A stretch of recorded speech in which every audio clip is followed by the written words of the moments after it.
What's up, geniuses? My name is Adriel Rivera and welcome back to the channel where you learn to show your genius. Today we're going to be learning how to arrange your beats for better song structure in FL Studio. But before we do that, I need to show you guys something. Welcome back to the wall. First things first, do I have an 100,000 subscriber play button yet? No, but I do have a pair of fancy sunglasses hanging here.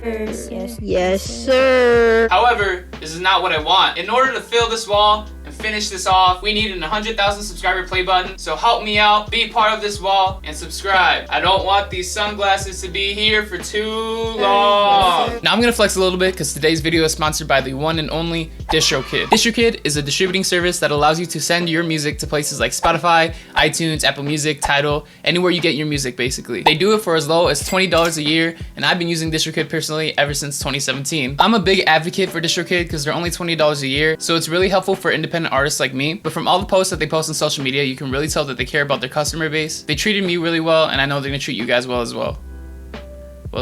So if you need your music distributed to iTunes, Spotify, all those platforms, make sure you check the link in the description. It's a referral link where you get 7% off, but I also get a little kickback, which really helps support the channel. So what are you guys waiting for? Check out DistroKid. They're honestly my favorite distributor in the world, and I'm so happy they decided to sponsor me again so I can flex even more on you guys. But without further ado, let's get into the video. So let's say you started a beat and it's really just a loop that you really like but don't know what to do from there. I'm gonna break down arranging beats into 4 simple steps. Step 1, song structure, so like verses, choruses, and bridges. Step 2, transitions. Step 3, variation. And step 4, vocals. So let's move into FL Studio so I can show you what I'm talking about. Alright, so we're here in the project for my song, Let Me Drown. We're gonna be working with this song all day today, so if you wanna listen to it, here's the eye icon up here. Click it and it'll take you to the song so you can have a listen. As you can tell, I organized it for the video, put in a lot of work into organizing this stuff. It wasn't organized before, so make sure you leave a like. That's the cost of this video, 1 like. If you don't like this video right now, it's gonna be 500% APR, so the next video you're gonna have to like 5 times. That means you gotta make 5 accounts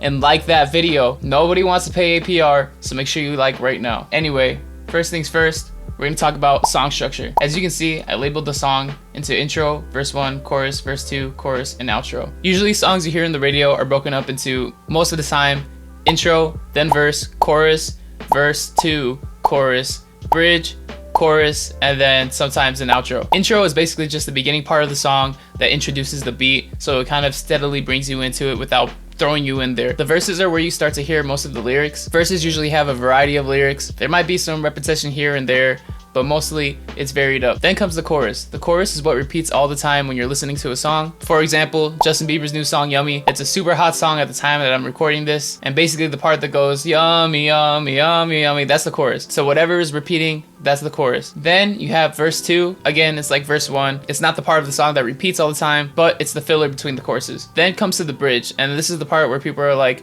what's the difference between a bridge and a verse? Bridges are usually like a breakdown. Bridges tend to be shorter, usually the length of a verse or less, but they add different elements to the song that weren't there before. So they might add a different chord progression, or they might do a key change, or they can do things like add different drums, etc., etc. Bridges are basically breakdowns that are different than the rest of the song. Then it gets to the outro, which is basically just a smooth way of ending the song. So let's say we started off with this loop, which, by the way, I basically did when I was making the song. That's what I started off with. It was just a loop. So I got this loop right here. What am I gonna do with it? Well, first things first, I just took the loop and extended it to however long I wanted the song. Usually what I do is I have verses, choruses, verses, and I tend to skip the bridges and just go straight to the chorus. You might hear a couple songs that do this. It's not really too much on the radio, but it's starting to get more popular, as I've noticed. This song isn't super long, it's only 1:56 seconds, but it still has a lot of variation, and it's still really catchy. All I did to get the length that I wanted was keep in mind where I'm gonna have the verses and where I'm gonna have the choruses, and I just extended the loop that I had. So as you can see, the loop continues over here,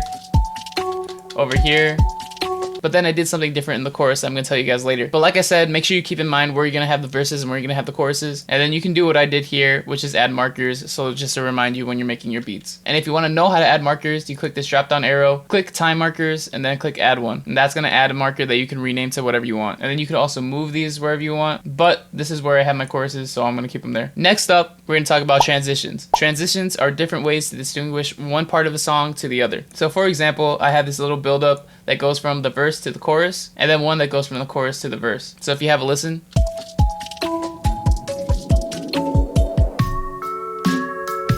As you can hear, it's a little sweep that goes from the verse to the chorus. Another way to do transitions is through automation. So at the beginning, I have a drum intro. But in order to transition this into the verse, what I did was I automated an EQ, and this is basically going to roll off the high end and just leave the kick.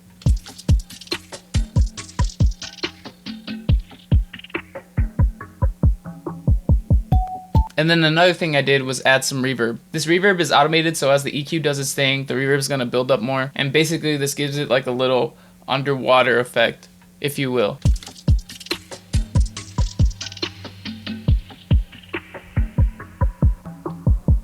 So as you can see, it's a nice little way to transition into the verse. And I also did something similar in the chorus. So here it starts off with the low end on the drums and then starts to sweep in the high end. And then with the reverb, I do the opposite. There's a lot of reverb at the beginning, and then towards the end, there's no reverb. So here, I'll let you have a listen.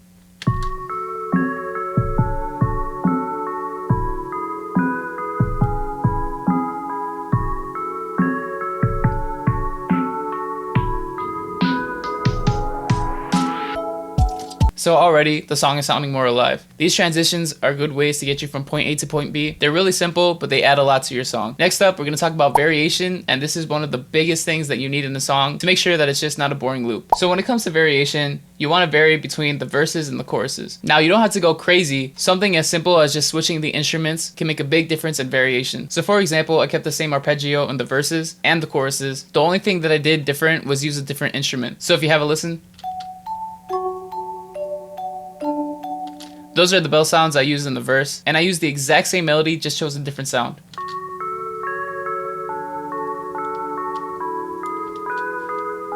Something as simple as that can add a lot of variation to your song. Another thing I varied was the drums. Throughout the verses, I have this drum loop that I found on Splice. But during the chorus, I chopped up a drum loop from FL Studio and replaced those sampled drums with this. So if you hear it in the chorus,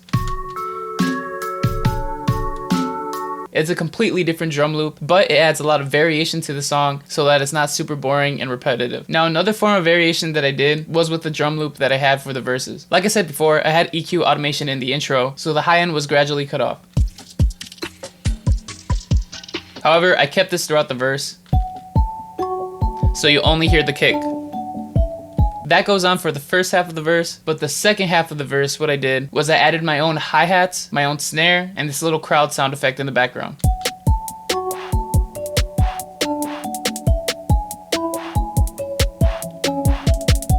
And then when it gets to verse 2, still the same loop, I took away the hats that I added, but I kept the snare and I kept the crowd sound effect.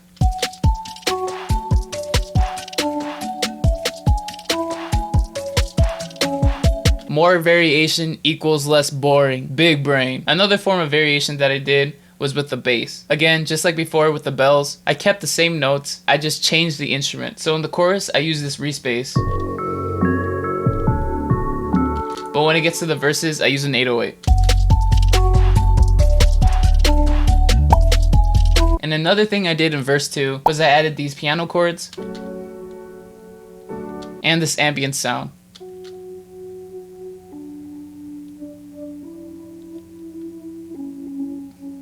Keep in mind, I only put that in verse 2 and I didn't put it in verse 1. Having variation between the verses will also help keep the song interesting. As long as you can add different elements into your song and keep everything varied, you'll have a very interesting song on your hands. When it came to the final chorus, I took elements from verse 2 and put it into the final chorus so that there's a difference between the two choruses. And since it's the final chorus, I want there to be a big build up to really show that it's the climax of the song. And here's what that sounds like.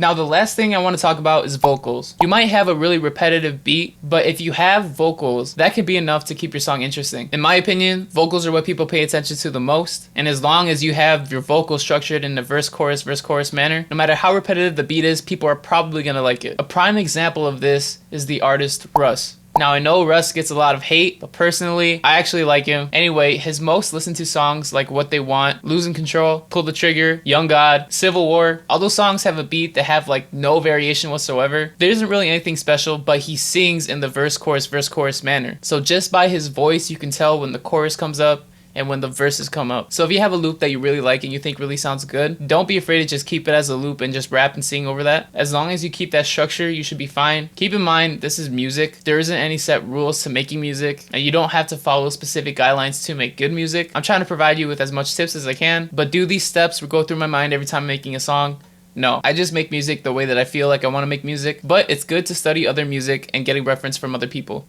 I hope my camera's still recording. Let me check real quick. Why? I don't know when or why my camera cut off, but it's back. Anyway, back to the whole vocal thing. I'll show you what I did in my song so you can have an example of what I'm talking about. So here's my chorus.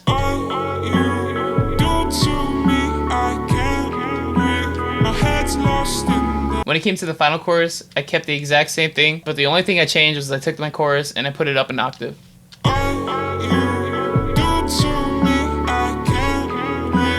So as you can hear, there's like a higher voice in the background. Goes back to the whole variation thing. Keeping things varied even between the choruses is really cool. But then when it comes to the verses, the two verses are different, but also the same at the same time. I'll show you what I mean. So for the beginning half of each verse, it's different. As you can hear, I was loyal every day you told me I was. And then here's verse 2.